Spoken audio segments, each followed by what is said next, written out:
اعوذ باللہ من الشیطان الرجیم بسم اللہ الرحمن الرحیم فلا تخشوا الناس واخشوني ولا تشتروا بآیاتی ثمنا قلیلا۔ نبی کریم صلی اللہ علیہ وسلم کے پاس جو یہود کے جھگڑوں کے فیصلے کے تعلق سے معاملہ آیا تھا،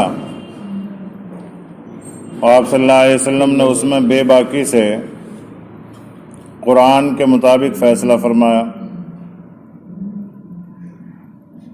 اس کے بعد اللہ رب العالمین نے پھر نبی کریم صلی اللہ علیہ وسلم کی تعریف فرمائی اور پھر آپ کو یہ بتلایا کہ تم لوگوں سے نہ ڈرو۔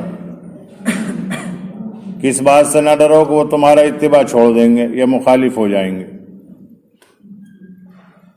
اور یہ نبی کریم صلی اللہ علیہ وسلم کے ہی لیے نہیں ہے،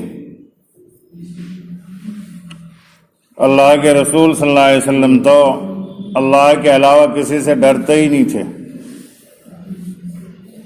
لیکن یہ امت کو درس کے لیے ہے، مخاطب چاہے اس میں نبی کریم صلی اللہ علیہ وسلم ہے، لیکن تدریس امت جس کو کہا جاتا ہے، اصل مقصد ہے امت کو اس پر عمل کرانا،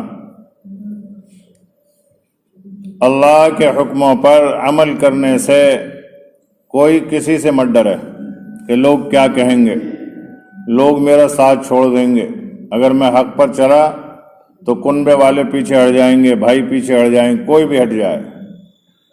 فلا تخشوا الناس واخشونی، تم لوگوں سے مت ڈرا کرو کہ یہ تمہارا ساتھ چھوڑ دیں گے، یہ تمہاری بات ماننا چھوڑ دیں گے، یہ تمہارے مخالف ہو جائیں گے۔ یہ ہے اصل یقین، یہ ایمان کا خاصہ ہے۔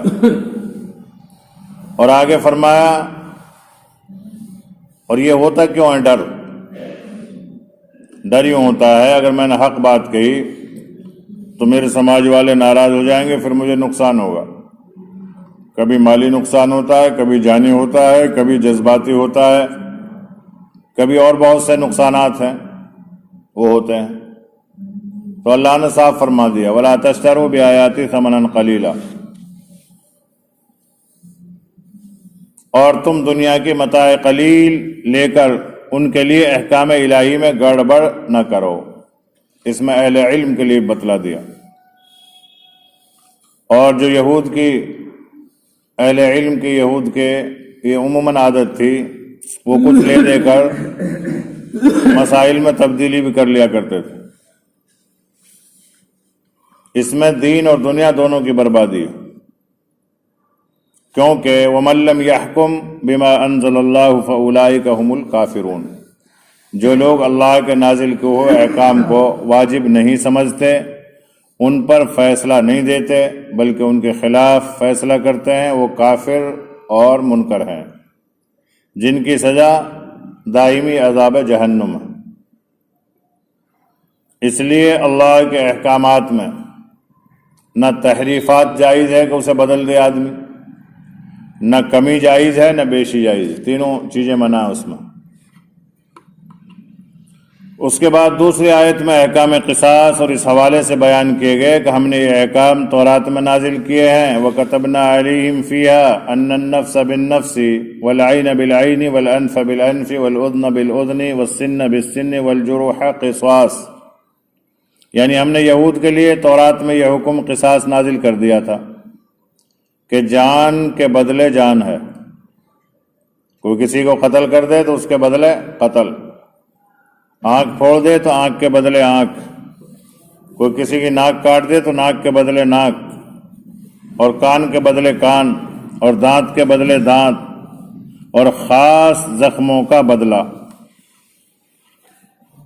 یہاں چھوٹے چھوٹے اعضاء کا اس لیے ذکر کیا کہ کبھی ایسا نہ ہو کسی نے ناک کاٹی تو اس کی پوری گردن ہی نہ اڑا دے، کیونکہ گردن سے اوپر بہت سے اعضاء ہیں، تو ہر ایک چھوٹے چھوٹے عضو کا ذکر کر دیا، یہاں تک کہ دانت۔ عموماً